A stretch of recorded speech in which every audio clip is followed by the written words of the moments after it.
Je suis très heureux de vous voir.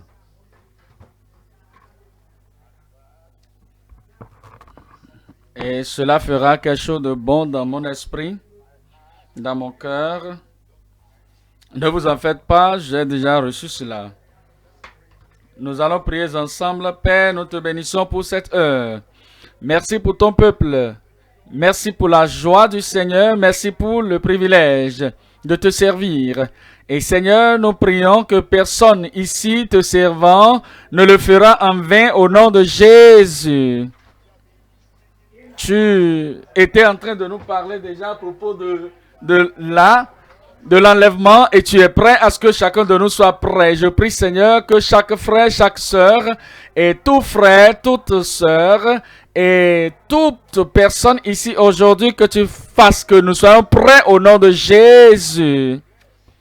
Bénis ton peuple Seigneur et utilise-nous à aider les autres à être prêts pour la venue du Christ au nom de Jésus.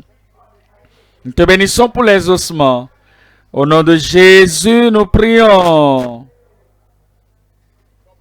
Que le Seigneur vous bénisse pour vous asseoir. Nous venons dans 1 Corinthiens chapitre 15. Et nous lisons le verset 51. 1 Corinthiens chapitre 15 et le verset 51. 15, 51. Voici, je vous dis un mystère. Nous ne mourrons pas tous, mais nous serons tous changés. Verset 52. En un instant, en un clin d'œil, à la dernière trompette, la trompette sonnera, et les morts en Christ ressusciteront incorruptibles, et nous serons changés. Quand vous considérez ce verset des Écritures, cela parle de quelque chose qui fut un mystère au moment où l'apôtre était en train de parler de cela.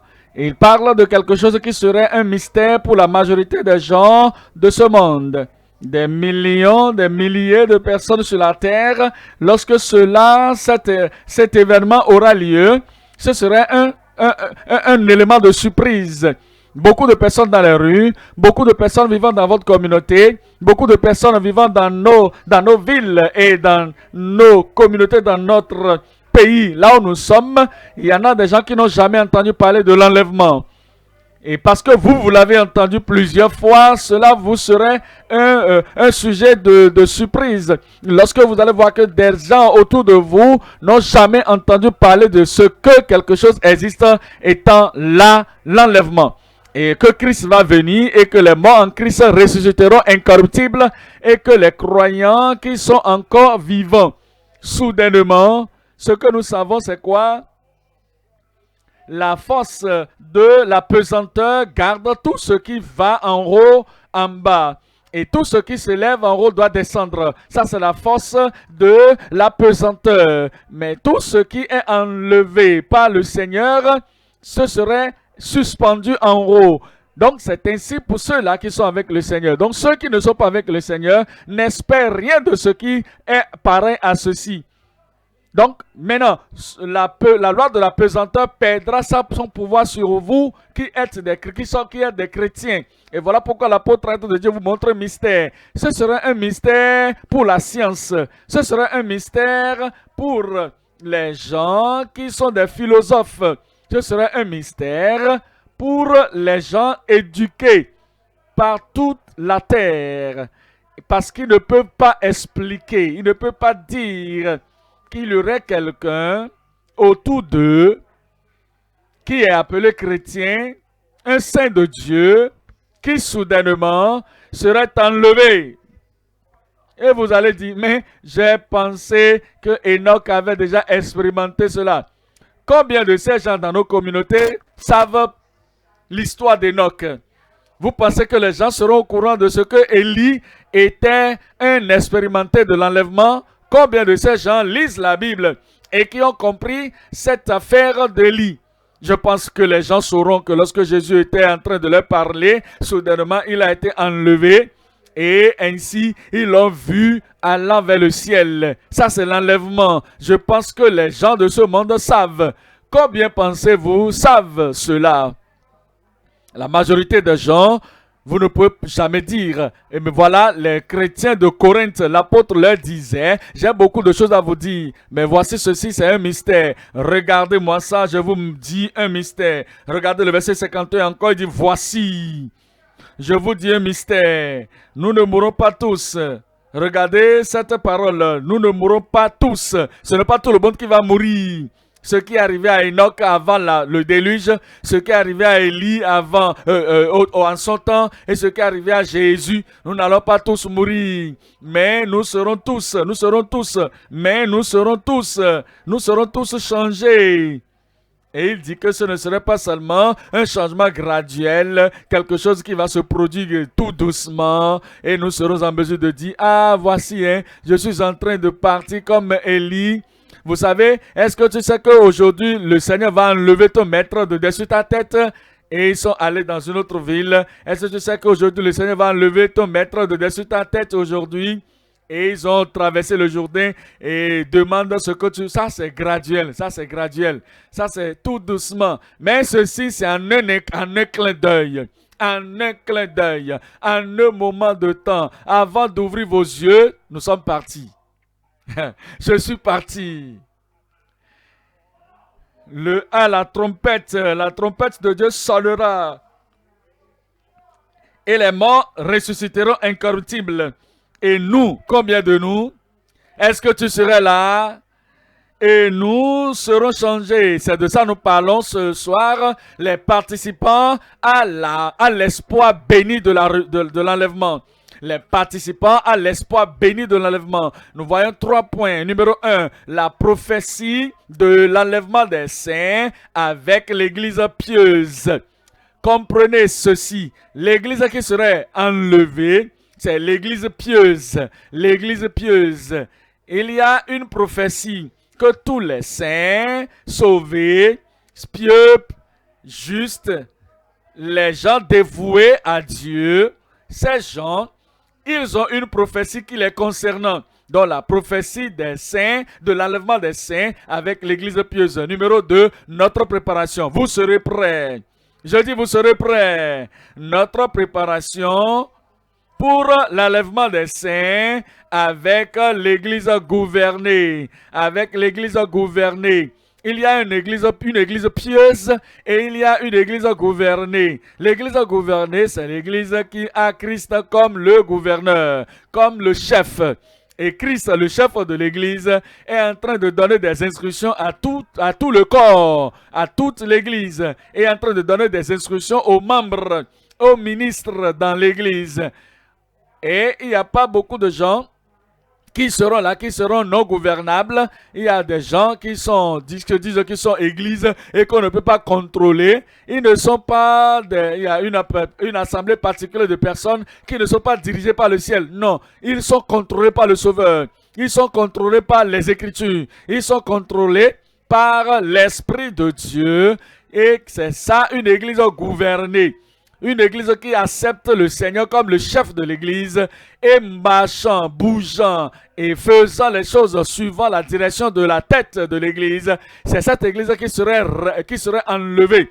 Notre préparation pour l'enlèvement des saints avec l'église gouvernée. Et numéro 3, nous parlons de l'objectif de l'enlèvement des saints avec l'église glorieuse. L'église qui serait enlevée sera une église glorieuse, une église qui est lavée, purifiée et blanchie, rendue belle, l'église gracieuse, l'église glorifiant le Seigneur, l'église glorieuse, merveilleuse, belle, au visage ou bien devant la face du Seigneur. C'est cette église qui serait rachetée ou enlevée. Et il y a un objectif pour l'enlèvement des saints avec l'église glorieuse. Nous revenons au point numéro 1 maintenant. La prophétie de l'enlèvement des saints avec l'église pieuse. Nous allons considérer 3 choses ici. 3 sous-titres ici. Numéro 1, c'est la prophétie indéniable. Et numéro 2, c'est la prophétie inchangeable. Et numéro 3, c'est la performance indéniable. Donc, nous parlons numéro 1, c'est l'enlèvement des saints. Parlant de l'enlèvement des saints, nous parlons de cet enlèvement, parlant de la prophétie indéniable. Donc, nous revenons dans dans 1 Corinthiens chapitre 15, le verset 51 dit, voici, je vous dis un mystère. Nous ne mourrons pas tous, mais nous serons tous changés. Mais nous serons changés. Il parle de toute l'Église, le corps de Christ. Et il dit que nous tous, il dit que nous n'allons pas tous mourir, mais nous serons tous changés. Il dit, lorsque nous venons à l'église, nous sommes l'église visible. Nous sommes l'église qu'on peut compter 1, 2, 3, 4, 5, 30 personnes sont venues à l'église aujourd'hui, ce matin. Et il dit que nous tous, nous n'allons pas tous mourir, dormir. Il y a certains parmi nous dans l'église qui seront rencontrés avec l'enlèvement et vous allez être enlevés. Il dit que nous serons tous changés. Tous ces gens jeunes, adultes, vieux, et lorsque la puissance de Dieu va descendre sur eux, va les transformer pour être enlevés, pour aller vers le Seigneur, ils seront transformés. Et il y aura quelque chose d'invisible qui va se produire et vous allez juste vous retrouver de l'autre côté, vous n'êtes plus ici. Je prie que cela vous arrive au nom de Jésus. Dans 1 Thessaloniciens 4, verset 14. 1 Thessaloniciens 4, verset 14. Il dit, car si nous croyons que Jésus est mort et qu'il est ressuscité, croyons aussi que Dieu ramènera par Jésus et avec lui ceux qui sont morts. C'est l'œuvre de Dieu. C'est l'œuvre de Dieu. C'est l'accomplissement de Dieu. C'est Dieu lui-même qui va le faire. Il dit que Dieu ramènera pas Jésus et avec lui ceux qui sont morts. Il parle de la résurrection. De ceux qui sont morts en Christ. Ça, c'est la première, le premier lot de personnes qui seront touchées. Ils seront enlevés d'abord, ils seront ressuscités d'abord, avant le reste de ceux-là qui sont vivants. Verset 15, voici, en effet, ce que nous vous déclarons d'après la parole du Seigneur. Nous, regardez-moi ça, nous les vivants, restez pour l'enlèvement du Seigneur, nous ne dévancerons pas ceux. Nous ne dévancerons pas. Ça veut dire quoi? Nous n'allons pas passer avant. Nous n'allons pas passer avant. Nous n'allons pas empêcher ceux qui sont en train de dormir, ceux qui sont morts. Verset 16. Car le Seigneur lui-même a un signal donné.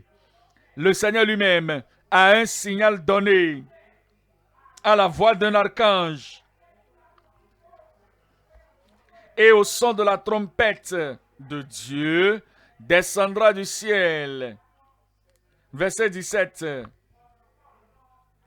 Et les morts en Christ ressusciteront premièrement, verset 17. Ensuite, après que les morts sont revenus en vie, ensuite nous les vivants, qui seront restés, nous serons tous ensemble enlevés.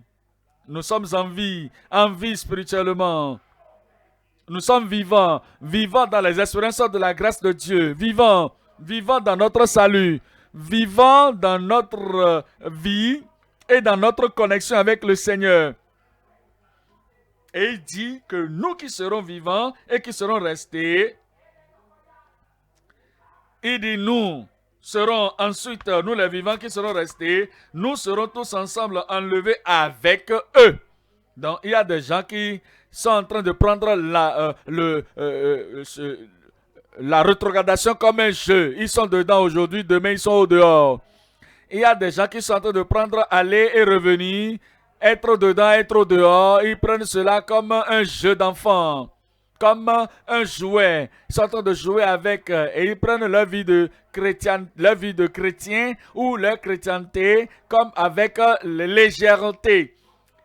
Ils sont dedans, ils sont au dehors. Mais ici, il dit ici quoi? Que ceux qui vont expérimenter l'enlèvement, ce sont des gens qui sont vivants en Christ. Si vous continuez dans ma parole, vous êtes vraiment mes disciples.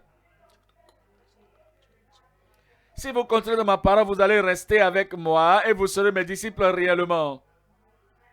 C'est les gens qui demeurent en Christ, qui demeurent en Dieu, tout à tout moment, qui pourront le faire. Verset 17.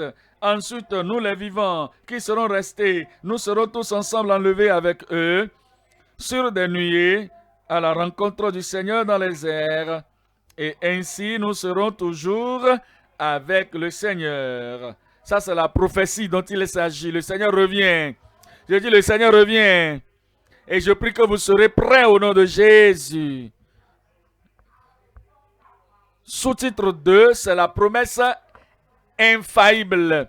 Une promesse infaillible. Rien ne peut changer cette promesse. Et rien ne peut toucher ou secouer cela. La promesse inchangeable de l'enlèvement des saints. C'est la promesse de l'enlèvement des saints qui est une promesse inchangeable. Une promesse imbattable. 1 Jean 3, verset 1.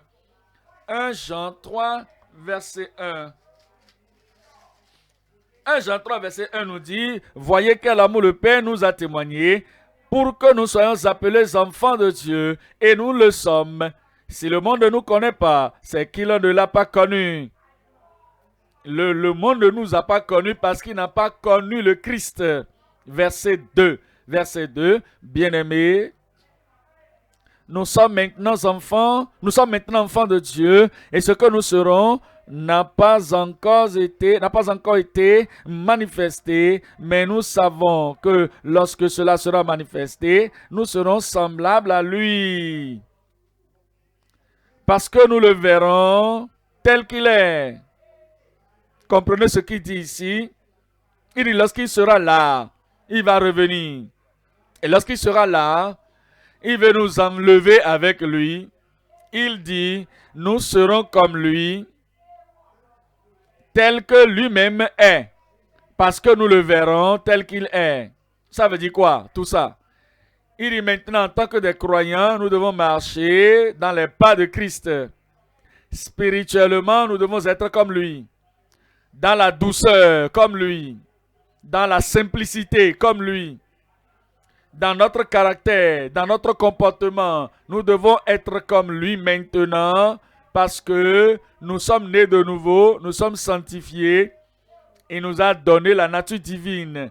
Il nous a donné la vertu de la vie chrétienne. Nous sommes comme lui. Ça, c'est spirituel. Et lorsqu'il va apparaître, il va changer notre corps mortel. Et notre corps serait comme son corps. Parce que après qu'il est sorti de la tombe et les disciples étaient dans une chambre avec les portes fermées, il a juste apparu au milieu d'eux et il a dit que la paix soit avec vous. Le jour de la résurrection, il est sorti des morts. Il est sorti, il a dit, Marie ne me touche pas encore, je ne me suis pas encore présenté à mon Père. Et ce même jour, ce même matin, il est allé au ciel et le soir, il était déjà là. Parce que quoi? Dès qu'il est sorti, dès qu'il dit je vais aller au ciel, physiquement il est déjà là-bas. Et déjà au ciel, il veut aller sur la terre. Je vais aller sur la terre, il est encore là sur la terre. Rapidement, il se présente. Nous serons comme lui, transportant le corps comme ça, sans obstacle. Cela va vous arriver. Le verset 3, il dit, quiconque a cette espérance en lui,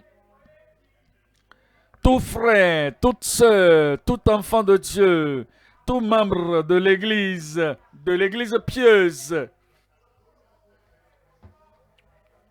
quiconque a goûté à la grâce de Dieu, ayant cette espérance en lui, l'espérance de l'enlèvement, l'espérance de voir le Seigneur lorsqu'il sera là, quiconque a en lui cette espérance se purifie lui-même, comme lui-même est pur. Se purifie comme lui-même est pur. Je prie que vous serez présents là-bas au nom de Jésus. Matthieu 24, verset 34. Matthieu 24, 34. Matthieu 24, 34. Il dit, le ciel, je vous le dis en vérité, cette génération... Matthieu 24, verset 34, je vous le dis en vérité, cette génération ne passera point que tout cela n'arrive. Et ça c'est le verset 35, le second, le ciel et la terre passeront, mais mes paroles ne passeront point. Et il dit là que le soleil, les étoiles, la lune, toutes ces choses seront là pour toujours. Nous pensons. Mais la Bible déclare ici, par Jésus, il dit le ciel et la terre passeront. Il n'a pas dit que le ciel et la terre pourraient passer. Non, il n'y a pas de possibilité. Non, c'est que ça va passer. Tout ce que les gens sont en train d'emmagasiner, ils creusent la terre, l'or, l'argent, le bronze, les métaux et toutes ces choses. Et ils construisent des choses. Et ils vont dire, ah, regardez ce que j'ai reçu, ce que j'ai eu. Tout cela va disparaître. Parce qu'il y aurait un feu qui viendrait de la part de Dieu. La Bible nous dit que le monde, le premier monde, la première terre a été submergée par l'eau. Mais le présent siècle est préparé pour le feu. Cela va passer rapidement. Et il dit dans ce verset 35, mais mes paroles ne passeront point. 35, verset 35. Et il dit que dans la maison de mon père, il y a plusieurs maisons, plusieurs demeures. Et il n'y en avait pas, je vous l'aurais dit. C'est parce qu'il y en a que je m'en vais pour préparer une place. Et lorsque j'aurai fait cela, je reviendrai. Ça, c'est l'enlèvement. Et je vous recevrai avec moi. C'est ce qui va arriver lorsque la trompette va sonner. Et il dit, mes paroles, la promesse que je vous ai faite, disant je vais revenir au temps de l'enlèvement, ma parole ne passera pas. 36.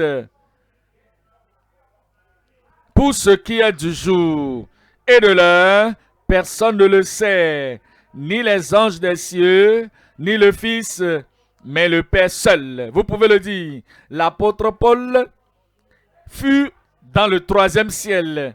Il est descendu et il connaissait le mystère, mais il ne savait pas le jour ou l'heure à laquelle le Seigneur va venir. Voilà pourquoi il dit que nous qui serons vivants, nous serons enlevés avec eux dans les airs. Parce que personne, Jean, Pierre, Jacques, Paul, n'importe qui parmi les apôtres, et personne de ceux qui se disent aujourd'hui, disant prophètes, qui que ce soit, ils se disent qu'ils sont aujourd'hui, personne ne connaît.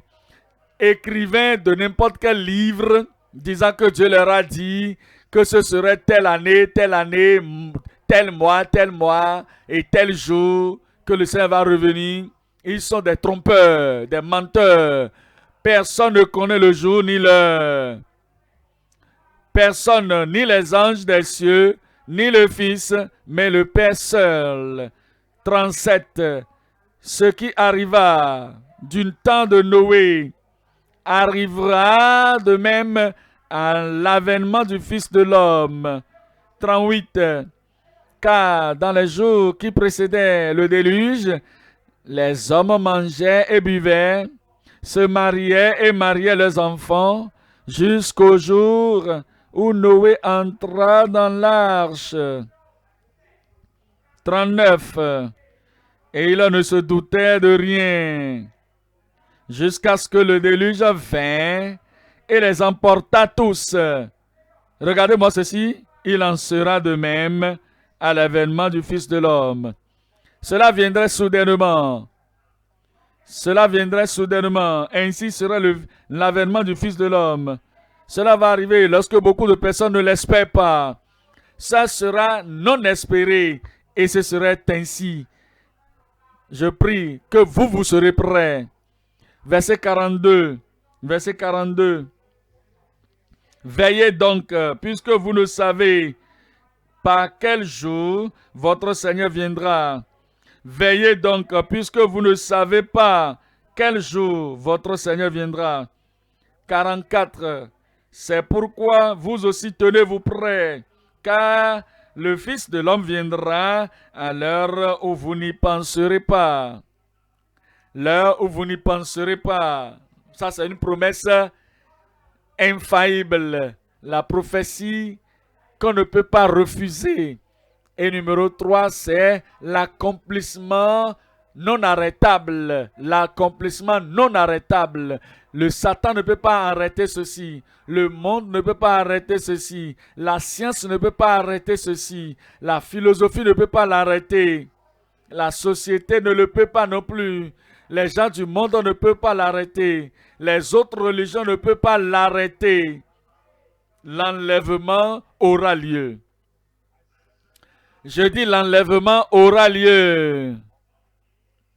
L'incroyance de ce monde, de la religion, des religieux ne peut pas l'empêcher. Parce que quoi? C'est quelque chose que le ciel a décidé, Dieu a décidé, Christ a décidé, et c'est sur le programme de Dieu. Ce que Dieu a prévu de faire, il le fera, et personne ne peut l'empêcher, personne ne peut l'arrêter, et vous aussi, personne ne peut vous arrêter au nom de Jésus. Regardez Philippiens 3, verset 20. Philippiens 3, verset 20.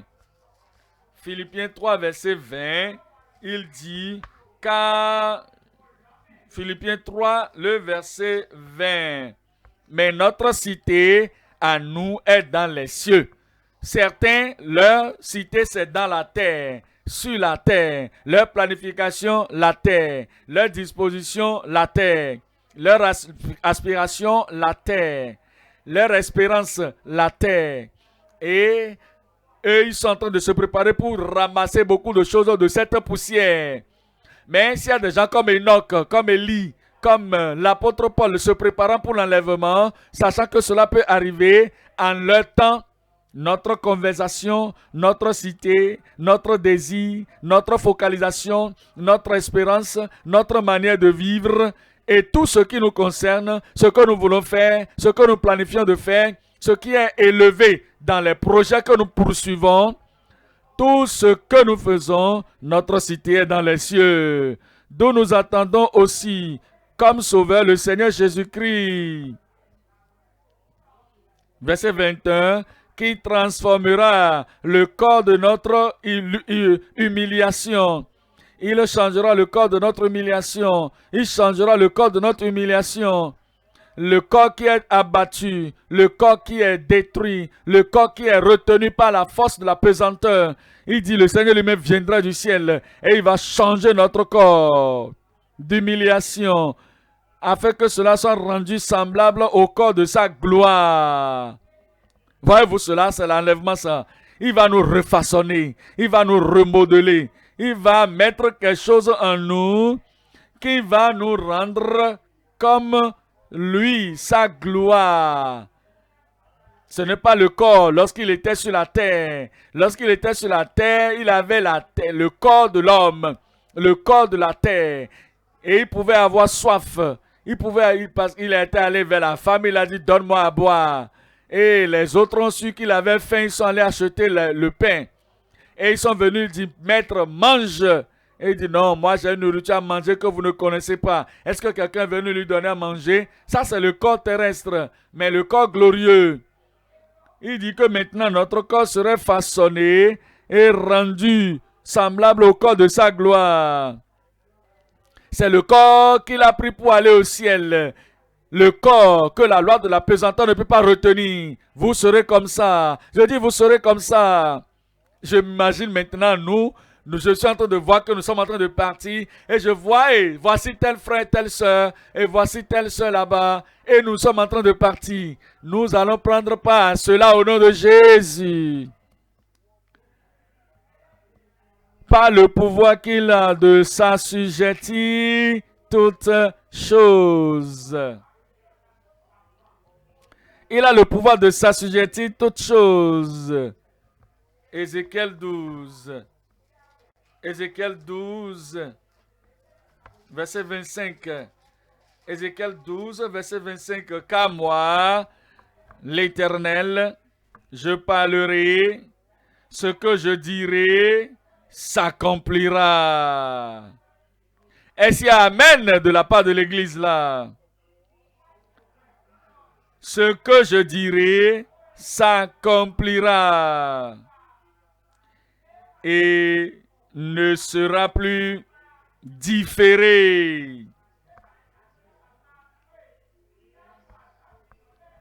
Oui, de vos jours, famille de rebelles, je prononcerai une parole et je l'accomplirai, dit le Seigneur l'Éternel. Vous savez, il y a des gens qui disent qu'ils peuvent retarder tout ce que Dieu veut faire.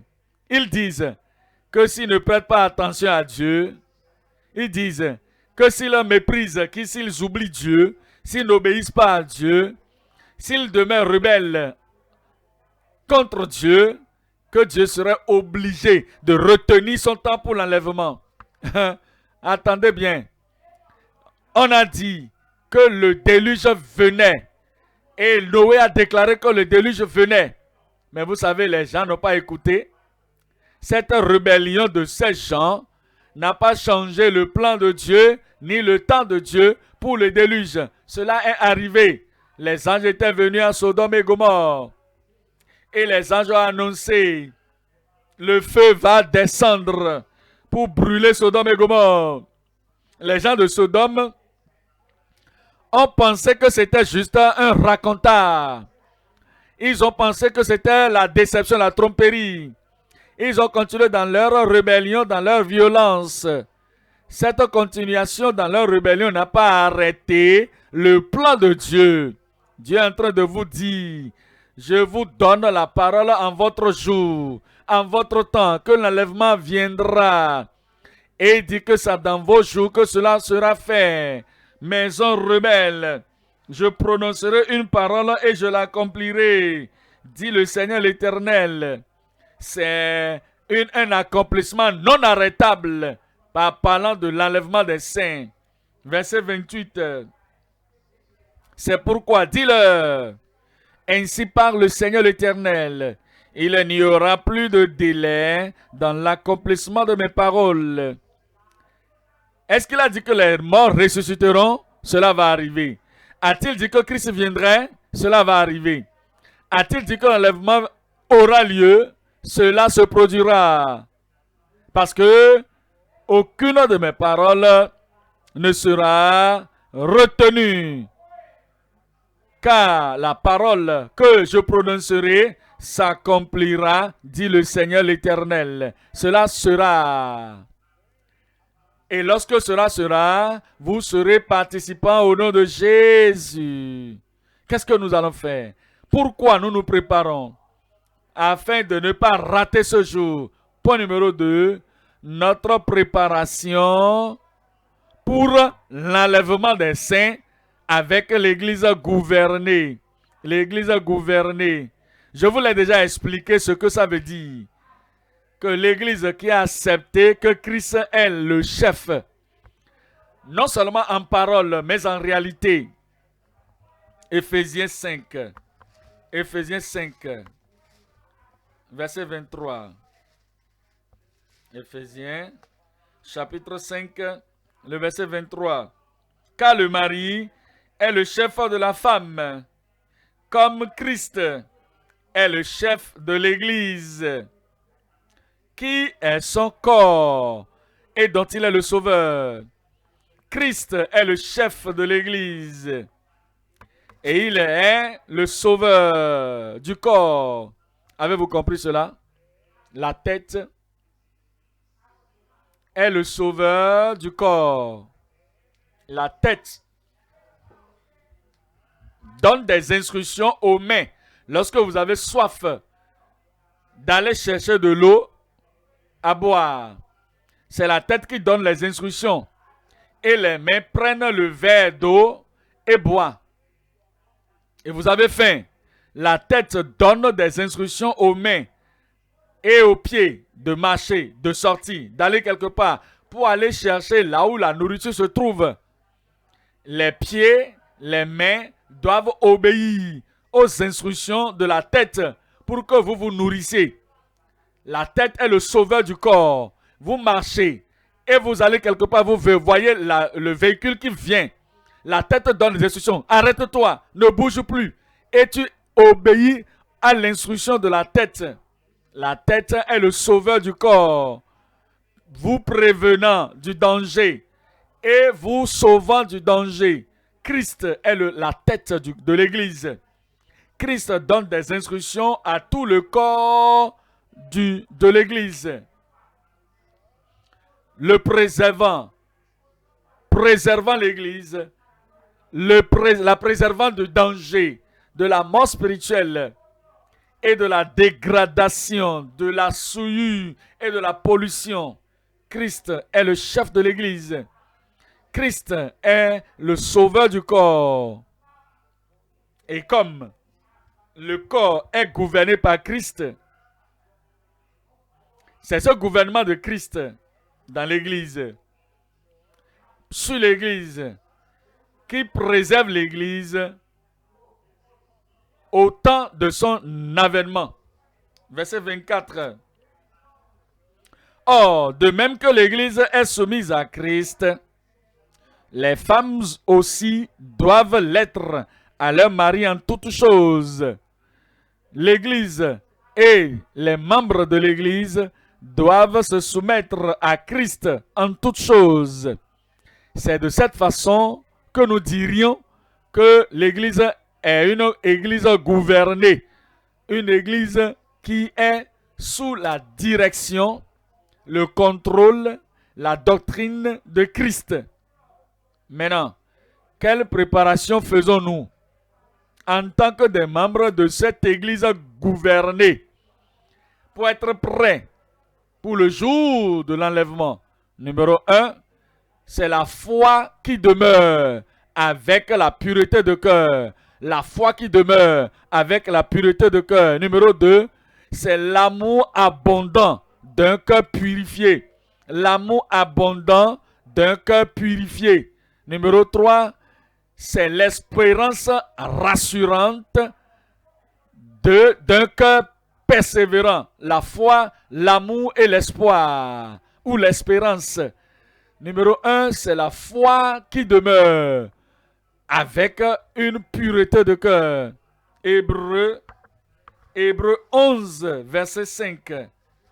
Hébreux 11, verset 5. Il dit que par la foi, Enoch a été transporté et il a été enlevé parce que Dieu l'a enlevé. Et avant son enlèvement, il avait eu le témoignage de ce qu'il plaisait à Dieu. Avant son enlèvement,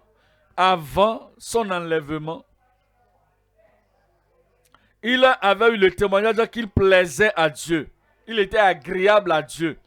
Et c'est à cause de cela que sans la foi, il est impossible d'être agréable à Dieu. Ceux qui voudront participer à l'enlèvement doivent être des gens qui marchent par la foi pour plaire à Dieu. Vous avez la foi, vous êtes sauvés. Vous avez la foi, vous recevez la sanctification. Vous avez la foi, vous avez la grâce de Dieu. Vous avez la foi, vous avez la justice de Dieu par la foi. Vous avez la foi, vous marchez par la foi. Et c'est cette foi qui entoure votre vie. C'est cette foi qui sature votre vie. C'est cette foi qui modère votre vie. C'est cette foi qui est la fondation de tout ce que vous faites dans votre vie. Et c'est ça qui vous donne d'être prêt pour l'enlèvement. Car sans la foi, il est impossible de lui être agréable. Car il faut que celui qui s'approche de Dieu croit que Dieu existe et qu'il est le rémunérateur de ceux qui le cherchent. Regardez maintenant Actes chapitre 15, le verset 9. Actes 15, le verset 9. Il n'a fait aucune différence entre nous et eux. Ça veut dire quoi? Il n'a pas différencié entre nous, les apôtres, c'est Pierre qui parlait, et eux, les païens qui venaient juste d'entrer dans le royaume. Il ne fait aucune différence entre les chrétiens du premier siècle et les chrétiens du dernier siècle qui seront là lorsque la trompette serait. Le même salut de ceux qui étaient les premiers, le même salut de ceux qui seront dans les derniers jours. Pas de différence. La même sanctification pour ceux qui sont les premiers chrétiens et ceux-là qui avaient la sainteté sans laquelle personne ne verra le Seigneur. La même sainteté, la même sanctification nous avons aujourd'hui. Le même engagement, la même consécration, l'abandon absolu au Seigneur, se donnant complètement au Seigneur, les mêmes choses, le même abandon qu'avaient les anciens. C'est ça que nous avons aujourd'hui et il ne fait aucune différence entre eux et nous, purifiant leur cœur par la foi. Purifiant leur cœur par la foi. Ça, c'est la grande œuvre de la foi dans la vie de tout le monde. Le résultat, c'est quoi? Galates 2. Galates 2, verset 20. Galates 2, verset 20. J'ai été crucifié avec Christ. Pas de différence entre eux et nous. Si je vis, ce n'est plus moi qui vis, mais c'est Christ qui vit en moi. Et je vis maintenant dans la chair. Si je vis ainsi, je vis dans la foi au Fils de Dieu. Je vis dans la foi au Fils de Dieu. Je vis dans la foi au Fils de Dieu. Le Fils de Dieu. Fils, c'est F majuscule. Il parle de Jésus-Christ. Quelle foi nous avons en Christ? La foi que Jésus, nous croyons en lui, que tout ce que Dieu a dit dans le ciel est vrai et c'est quelque chose qui demeure et rien ne peut contrarier cela. Et l'écriture ne peut pas être brisée.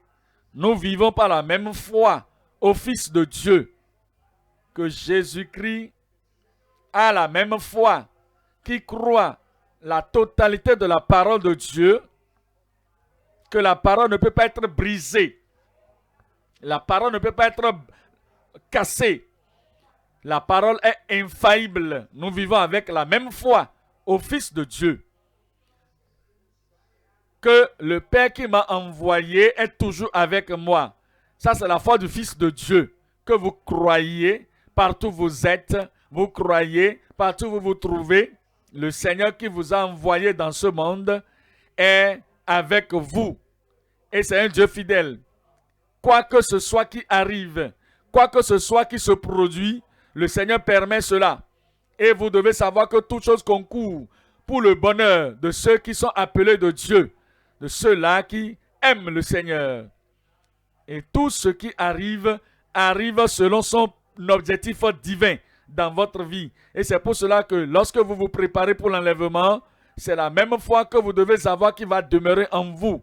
Et vous devez vivre par la foi au Fils de Dieu qui m'a aimé, moi en particulier. C'est très merveilleux de dire qu'il nous a aimés. Et il y a des gens qui disent que Dieu nous aime, Dieu nous aime. Et ils ne sont pas sûrs de ce qui les aime en particulier, individuellement. Ils se posent la question, mais pourquoi? Ils se posent la question, mais comment? Ils posent la question, mais pourquoi moi? Ils posent la question, ils doutent de l'amour de Dieu pour eux. Les gens qui se préparent pour l'enlèvement, ce sont des gens qui croient que Dieu les aime. Dieu m'aime et il s'est donné lui-même pour moi. Que les gens le croient ou pas, pour toi, Christ s'est donné lui-même pour toi. Je prie que cette foi demeure dans nos cœurs jusqu'au jour final au nom de Jésus. Le 2, c'est l'amour abondant d'un cœur purifié. L'amour abondant d'un cœur purifié. Une sorte d'amour qui n'est pas petit, limité, confiné. Non, ils avaient des gens qui disent « Oh, j'aime, mais vous savez, vous ne pouvez pas voir l'amour là. » Qu'il y a trop de choses qui se sont entassées sur cet amour. Parce que beaucoup de choses leur sont arrivées et vous devez enlever les plusieurs couches de cet oignon. L'oignon a plusieurs couches, enlevez les couches et vous devez enlever les couches, vous allez voir les choses qui arrivent et cela est affecté, en train d'irriter vos yeux et vous pleurez, vous devez continuer d'enlever les couches. Vous verrez que l'amour est quelque part là-bas, c'est comme un point qui est à l'intérieur de l'oignon. Non, non, non, non, non, non. Ce n'est pas cette sorte d'amour. C'est l'amour qui est exabérant. L'amour qui est abondant. L'amour qui sort et qui coule. Vous aimez le Seigneur de tout votre cœur, toute votre âme et toute votre pensée. Vous aimez votre frère, votre soeur comme Christ vous a aimé. Vous aimez votre voisin comme vous-même. C'est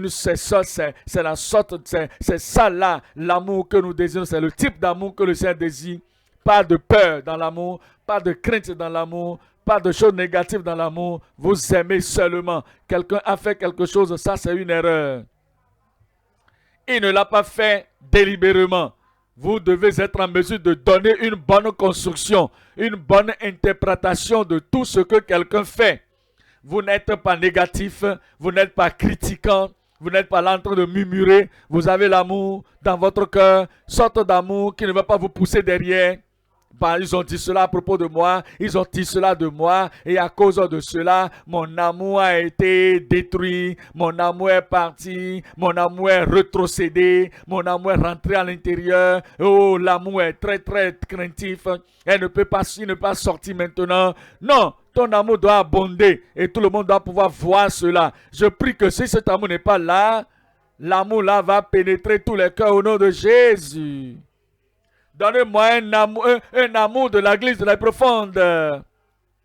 J'aimerais que vous voyiez 1 Pierre 1,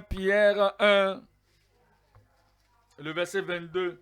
1 Pierre 1, le verset 22. Ayant purifié vos âmes en obéissant à la vérité pour avoir un amour fraternel sincère, un amour qui n'est pas hypocrite, un amour qui n'est pas prétentieux. Amour fraternel, sincère. Aimez-vous ardemment les uns les autres de tout votre cœur. Ce sera votre amour au nom de Jésus. Qui déborde. Votre amour va déborder.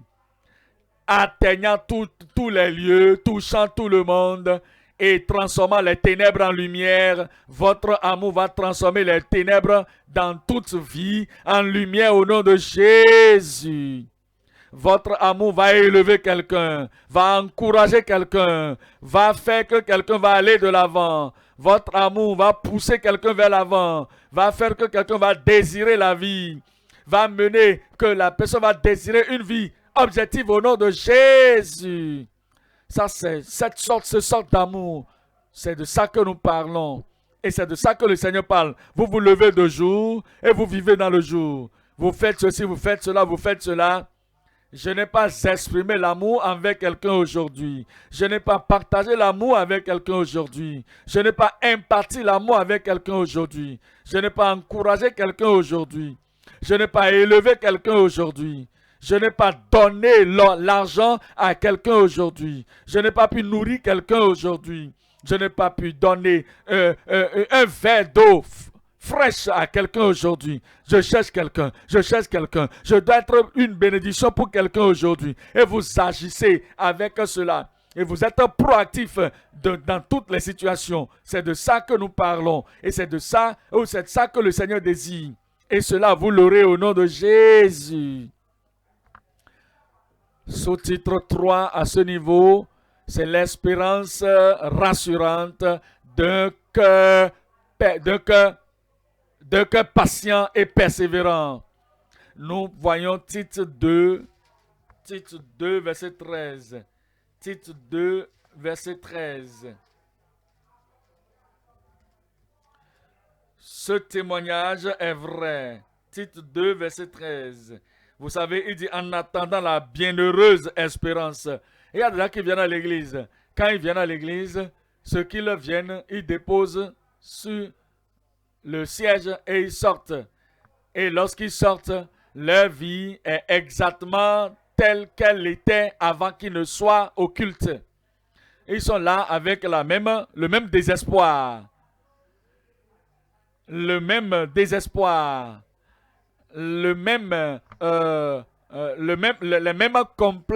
plaintes, les mêmes tristesses, les mêmes dégradations, dégénérescences. Ils retournent à la maison avec les mêmes problèmes. Ils retournent encore mener leur vie après le culte tel qu'ils étaient, ce qu'ils auront entendu à propos de l'enlèvement, de la prophétie, de la proclamation, de la promesse de l'enlèvement, à propos de l'accomplissement sûr de l'enlèvement. Ils oublient tout. Ils déposent tout à l'église sur le siège et ils se lèvent et retournent encore les mêmes. Ils n'ont aucune espérance de ce jour glorieux.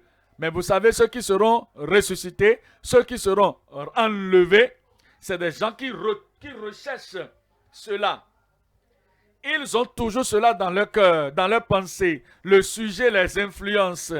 Cela influence leur action. Cela influence ce qu'ils disent. Cela influence ce qu'ils font. Parce qu'ils se disent, il peut venir maintenant. Il peut venir aujourd'hui. Beau jour, glorieux jour. Je peux voir mon Seigneur aujourd'hui.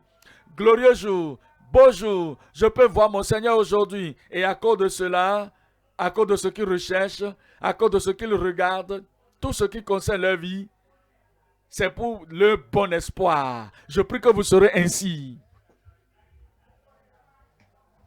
Je prie que vous serez ainsi.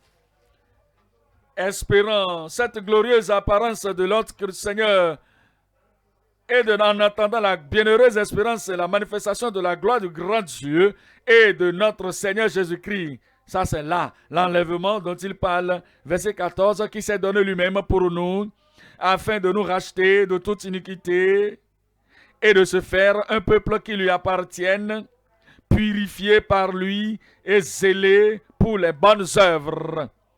Vous n'êtes pas zélé pour les mauvaises œuvres. Vous n'êtes pas zélé pour les méchantes œuvres. Vous n'êtes pas zélé pour des œuvres destructrices. Vous n'êtes pas zélé pour des œuvres qui détruisent les gens, non, mais zélé pour les bonnes œuvres. Quelle chose de bonne je peux faire aujourd'hui pour quelqu'un? Qu'est-ce que je serai en train de faire de bon lorsque Christ sera de retour? Quelque chose de bon verra-t-il lorsqu'il viendrait? Oh, avec zèle, vous allez le faire. Il sera en train de rechercher des opportunités pratiques pour faire de bonnes œuvres. Et vous serez prêts. Et il sera venu, lorsqu'il sera venu au nom de Jésus. Je dis, vous serez prêts au nom de Jésus. 1 Jean, regardez ça. 1 Jean 3, verset 1. 1 Jean 3, verset 1. Il dit, voyez quel amour le Père nous a témoigné. Voyez quel amour le Père nous a témoigné. Voyez quel amour nous a témoigné. Le Père a déversé sur nous, déversé sur vous. Le Père Dieu au ciel. Il a des myriades d'anges là-bas au ciel. Et il voit tout cela, malgré le fait que tous ceux-là sont là avec eux. Et que il y a l'adoration avec les anciens, au milieu des anciens, au milieu des créatures qui crient Saint, Saint, Saint à Dieu, le Tout-Puissant, jour et nuit. Et qui n'ont point de repos. Et ils m'adorent, bien que je vois tout ça. J'ai encore besoin de tel. J'ai encore besoin de tel monsieur, de telle madame, de venir et être avec moi. Quel grand amour le Père a pour nous. Oh, voyez quel amour le Père nous a témoigné pour que nous soyons appelés enfants de Dieu. Et le monde ne nous connaît pas parce qu'il ne l'a pas connu. Verset 2. Bien-aimés, nous sommes maintenant enfants de Dieu. Quand est-ce que vous serez enfants de Dieu? Ceux qui retardent leur salut, disant, je vais me repentir, mais pas encore. Je ne veux pas le faire maintenant. Je pense encore à ceci, je pense encore à cela. Je vais venir. Attendez-moi, je vais venir. Je me donnerai au Seigneur après. Vous serez surpris. Je serai un fils de Dieu, vous serez surpris. Je serai une fille de Dieu. Je vais courir plus que ceux qui étaient là avant moi. Mais pas maintenant. Je considère encore ceci, j'attends cela. Avant que vous ne serez prêts, le Seigneur ne va pas marcher selon votre plan, selon votre emploi du temps. Je vais te restaurer après. Je serai sanctifié après. Je serai restauré après. Je vais le faire après. Je ne peux pas pardonner celui-là maintenant. Je dois rendre le coup. Je dois me venger. Lorsque j'aurai fini de me venger, lorsque j'aurai fini de traiter avec eux, je vais revenir. Et lorsque mon cœur sera calme et que mon cœur maintenant est établi, je vais revenir et je vais devenir enfant de Dieu, enfant, fille de Dieu, garçon de Dieu.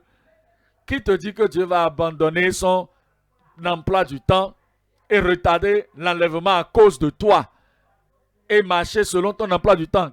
Tu penses quoi? Tel n'est pas prêt, tel n'est pas prêt, et des milliers de gens ne sont pas encore prêts et ils ont de différents emplois du temps. Combien d'emplois du temps voudrez-vous que Dieu marche avec? Il marche juste avec un seul emploi du temps et c'est l'emploi du temps du ciel qui est connu de lui seul. Il revient au temps marqué, Christ va revenir. Vous devez déchirer votre emploi du temps. Je déchire mon propre emploi du temps, jeter cela dans la poubelle et jeter cela même dans le feu, que cela brûle. Et vous dites, Seigneur, me voici, je suis là, je t'attends pour juste connaître l'emploi du temps de Dieu. Il dit, maintenant nous sommes enfants de Dieu. Et ce que nous serons n'a pas encore été manifesté. Mais nous savons que lorsque cela sera manifesté, nous serons comme lui. Quelqu'un là-bas, je serai semblable à lui. Quelqu'un là-bas, je serai semblable à lui. Parce que je le verrai tel qu'il est. Vous serez prêts au nom de Jésus. Rien n'enlèvera votre nom du registre des gens prêts pour le Seigneur au nom de Jésus. Le point numéro 3 présent, et cela parle de l'objectif de l'enlèvement des saints et de l'Église glorieuse. Comprenez ceci. L'Église pieuse, l'Église gouvernée, l'Église glorieuse. Vous savez, il y a beaucoup d'églises aujourd'hui. Beaucoup de types d'églises, de sortes d'églises. Des églises nominaux, des églises politiques. Il y a des églises terrestres. Il y a des églises historiques. Il y a des églises léthargiques. Il y a des églises... toutes sortes d'églises, hein. Vous savez, il y a des églises qui ne croient même pas à la Bible. Mais ils sont des églises. Mais le Seigneur ne vient pas pour toutes les églises générales dont nous venons de parler. Mais il vient pour l'église glorieuse. Regardez ceci dans Éphésiens 5. Éphésiens 5, verset 25. Éphésiens 5, verset 5. Parlant de la sorte d'église dont Christ, pour laquelle Christ revient. Marie, aimez vos femmes comme Christ a aimé l'église et s'est livré lui-même pour elle. Nous continuons la lecture. Afin, verset 26, de la sanctifier par la parole, après l'avoir purifiée par le baptême d'eau. Après l'avoir purifiée par le baptême d'eau. Est-ce que vous avez compris? La parole du Seigneur agit comme l'eau. Toutes les fois que vous venez à l'église et que la parole tombe sur vous, cela vous lave et frotte votre corps. Il y a des gens qui ne comprennent pas cela. Lorsqu'ils viennent dans une église glorieuse et lorsqu'ils viennent dans une église qui honore Dieu, dans une église qui glorifie Dieu, une église où on croit à la Bible, ils se disent, mais je ne comprends rien. Pourquoi à tout moment que nous venons, on doit lire la parole, et la parole doit me frotter et enlever quelque chose de moi. La parole doit me montrer une tâche, la parole doit me montrer une tâche qui doit être lavée. C'est à cause de ce que c'est ça le ministère de la parole. La parole est donnée pour nous laver. Quel est l'objectif de cela? Verset 27. Quel est l'objectif? Afin de faire paraître devant lui cette église glorieuse. Ça, c'est la sorte d'église qui sera représentée ou qui sera présentée au Seigneur au temps de l'enlèvement. afin de la faire paraître devant lui, cette église glorieuse, sans tache, ni ride, ni rien de semblable, mais sainte et irrépréhensible. Ça veut dire sans tache. C'est l'église qui serait rachetée, qui serait enlevée. Pourquoi Jésus va venir? Quel est l'objectif? Et les morts seront ressuscités incorruptibles. Et nous qui serons vivants, nous serons transformés et nous serons enlevés ensemble avec eux et nous serons avec le Seigneur dans les airs. Trois choses. Numéro 1, pour enlever l'épouse sanctifiée de la terre. Enlever l'église, l'épouse sanctifiée de la terre. Numéro 2, excusez-moi, enlever, recevoir l'épouse séparée dans le ciel. Recevoir et enlever l'épouse séparée. Et numéro 3, c'est d'enlever. C'est d'enlever, c'est de recevoir. Et numéro 3, c'est de récompenser. C'est ça, numéro 3, de récompenser les saints de Dieu, l'épouse de Dieu, l'épouse de Christ, pour les récompenser d'avoir transformé beaucoup de gens pour la justice. Numéro 1, enlever l'épouse sanctifiée de la terre. Regardez Luc 21. Luc chapitre 21. Lisons le verset 30. Luc 21, verset 34. Luc 21, verset 34. Il y prenait garde. Qu'est-ce que vous appelez ceci? C'est une ordonnance. Un ordonnancement ou bien un commandement. Il nous donne un ordre. Prenez garde. Il y a des gens qui sont pas là, ils ne veulent pas prendre garde. Ils ne sont pas prêts à faire des préparations. Je suis sauvé, je suis sauvé, je suis sauvé. C'est tous ceux qui connaissent ça. Le Seigneur revient. Il revient pour l'église. Que l'église soit dans la vallée ou pas, l'église sera enlevée. Que l'église soit sur la montagne ou pas, l'église sera enlevée. Que l'église soit dans les ténèbres ou pas, dans la fausse doctrine ou pas, que l'église croit à la Bible ou pas, que c'est église, c'est église. C'est ce qu'ils disent. Non, non, non. Christ dit non. Voici les paroles de Christ.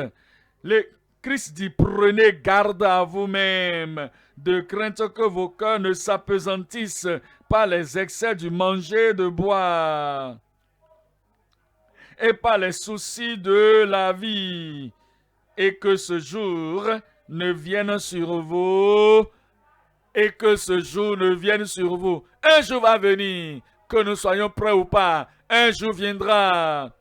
Le temps de déluge, 8 personnes seulement étaient prêtes, et le jour était venu, et le déluge était venu. Le jour viendra.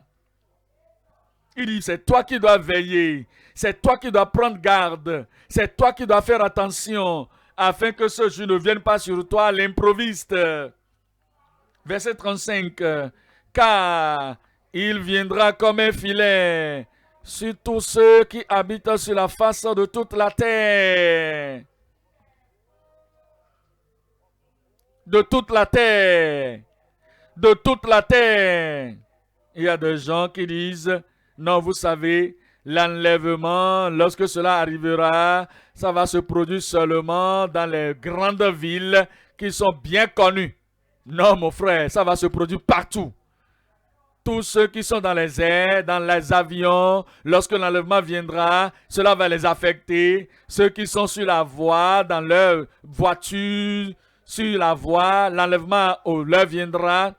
Ceux qui sont assis quelque part, cela leur viendra également. Ceux qui sont dans leur maison, dans les champs, cela viendrait sur eux. Ceux qui marchent, ils sont de travailler dans les usines, cela va arriver sur eux. Ceux qui sont partout dans les villes, dans les villages, le jour-là, l'enlèvement viendra sur tout le monde et cela va enlever beaucoup de personnes sur la terre, ceux qui sont sur toute la surface de la terre, dans tous les pays, dans toutes les villes. Et il dit, voici ce qui est déclaré ici, il dit, veillez, veillez, donc et priez en tout temps, afin que vous ayez la force d'échapper à toutes ces choses qui arriveront et de paraître debout. Échapper à toutes ces choses. Quelles sont ces choses? Échapper à la grande tribulation. Lorsque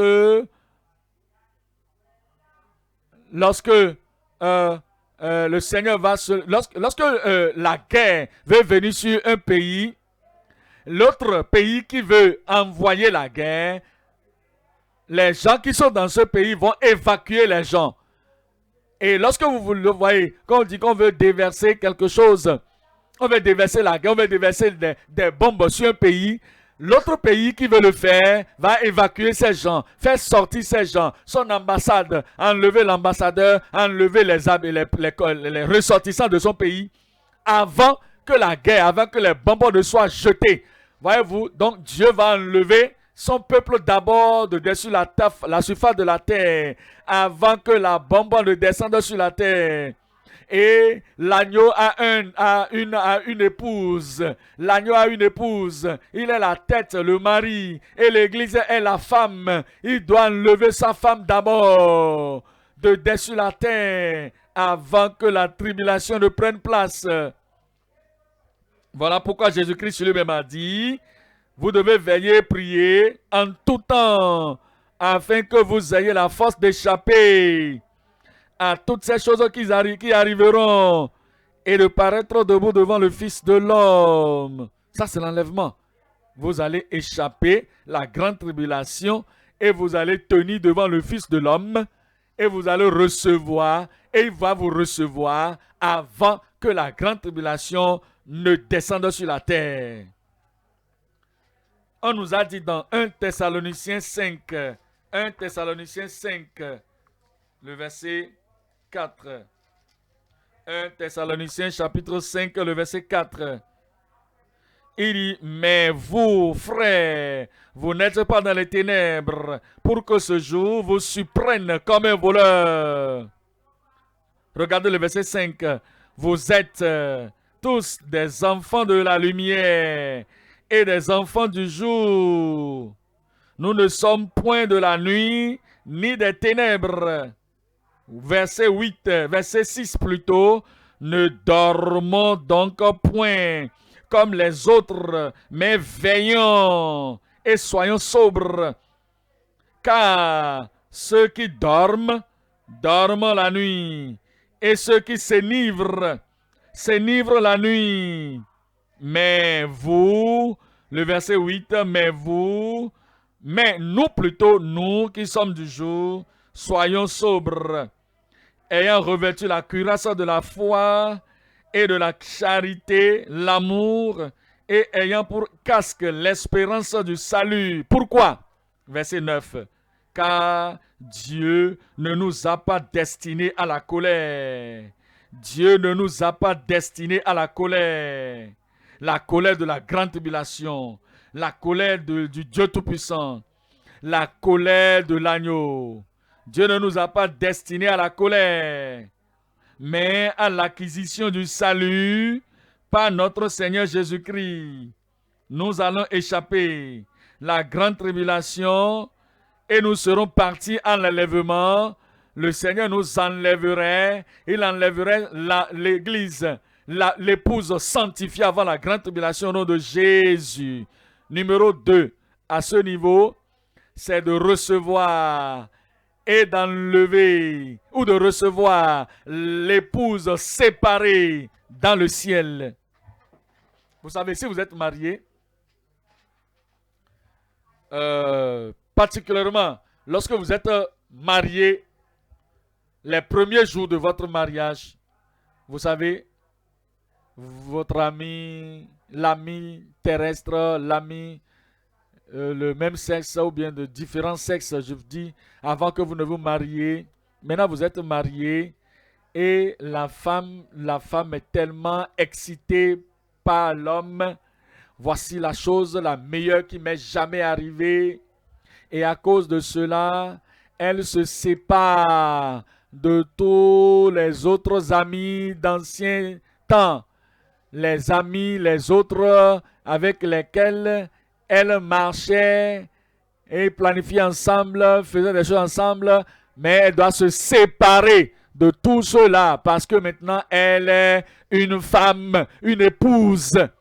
Vous savez, il y a des gens qui ne comprennent pas ce que nous disons, que si vous êtes un enfant de Dieu et vous faites partie de l'épouse de Christ, vous devez vous séparer du monde.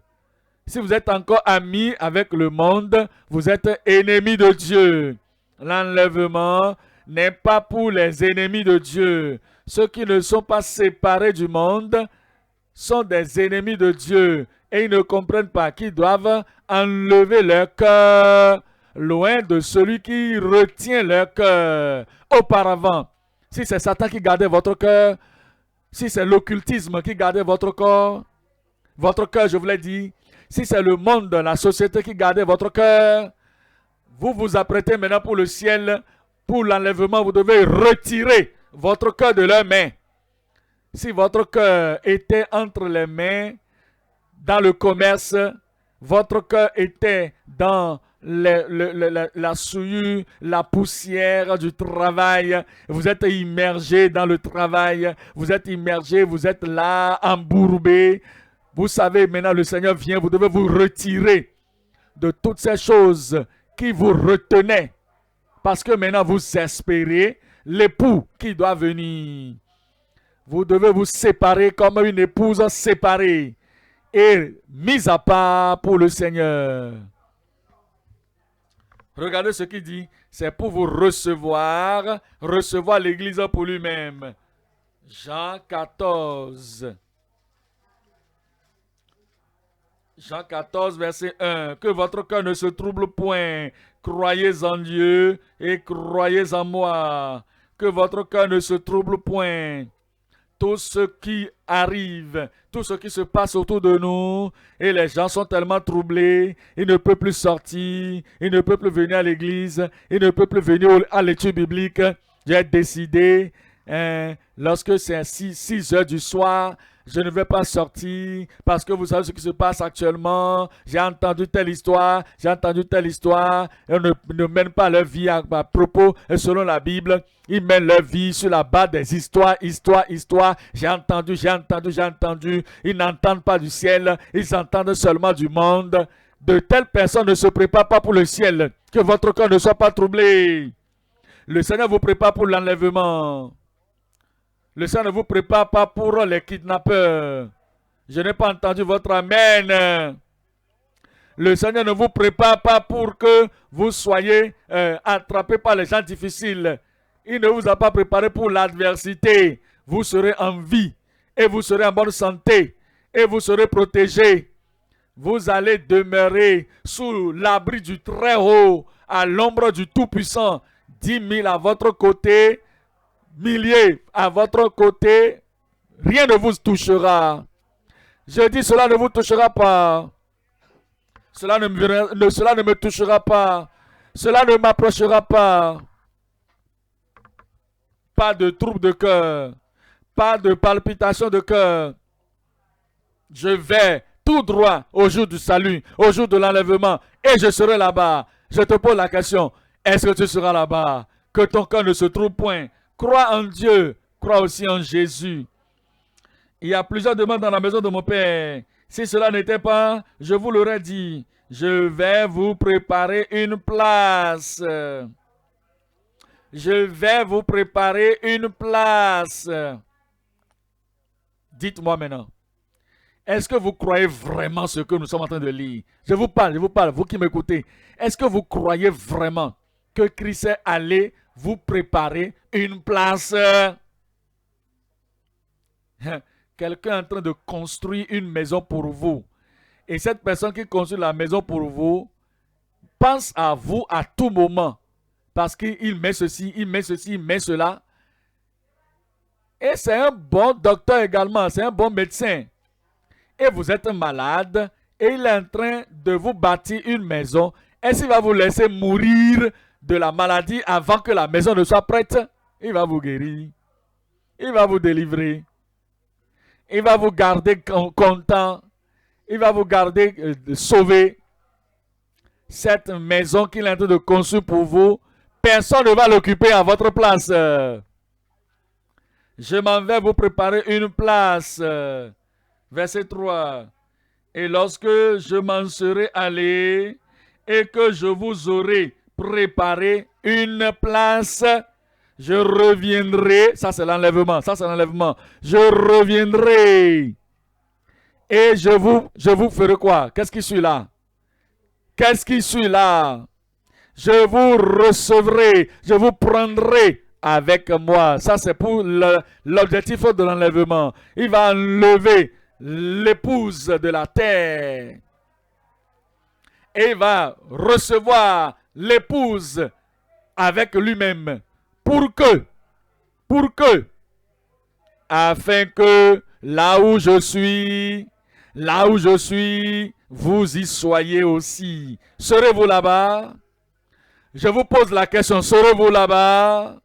Êtes-vous vraiment sûr? Êtes-vous sûr que Satan ne va pas vous enlever de la voie avant que ce moment ne vienne? Êtes-vous sûr que vous n'allez pas rétrograder? Moi, en tout cas, je ne vais pas rétrograder. Christ revient, je serai prêt. Je serai prêt. Et vous y serez également au nom de Jésus. Le numéro 1, c'est d'enlever l'épouse sanctifiée de la terre. Numéro 2, c'est de recevoir l'épouse séparée dans le ciel. Et numéro 3, c'est de récompenser l'épouse ferme qui a détourné beaucoup de gens et les a amenés dans la justice. Vous allez travailler pour le Seigneur. Je dis, vous allez œuvrer pour le Seigneur. Et lorsque le Seigneur va revenir, grandes seront votre récompense. Il ne va pas juste récompenser ceux qui sont assis ici, levés ici. En tant que ministre de l'Évangile, je parle à tout le monde maintenant, vous tous, tout le monde, tout chacun de vous. Où êtes-vous? Je dis où êtes-vous? Où êtes-vous maintenant? Vous allez recevoir votre récompense au nom de Jésus. Daniel chapitre 12, verset 3. Daniel 12, verset 3. Ceux qui auront été intelligents brilleront comme la splendeur du ciel. Et ceux qui auront été intelligents, est-ce qu'il y a des croyants intelligents ici aujourd'hui? Y a-t-il des chrétiens intelligents ici aujourd'hui? Vous vous apprêtez, vous vous gardez dans la parole du Seigneur. Ceux qui seront intelligents brilleront comme la splendeur du ciel. Et ceux qui auront enseigné la justice, à la multitude brilleront comme des étoiles. Pour combien de temps? Pour toujours et à perpétuité. Votre vie va changer la vie des autres dans la justice. Votre langage va changer les autres pour la justice. Votre comportement va changer les autres pour la justice. Votre encouragement, votre élévation, votre attitude d'élévation va changer les autres pour la justice. Votre évangélisation va changer les autres pour la justice. Votre bienfaisance va changer les autres pour la justice. Et tout ce que vous faites, tout ce que vous dites, avec l'objectif de changer les autres pour la justice. Je prie que vous n'allez pas vous fatiguer de le faire. Vous ne serez pas là de le faire. Vous ne serez pas rétrograde et vous n'allez pas vous décourager. Jour après jour, vous allez continuer de faire le bien et votre vie sera en train d'amener des gens dans le royaume de Dieu et je vous verrai au ciel. Vous me verrez au ciel.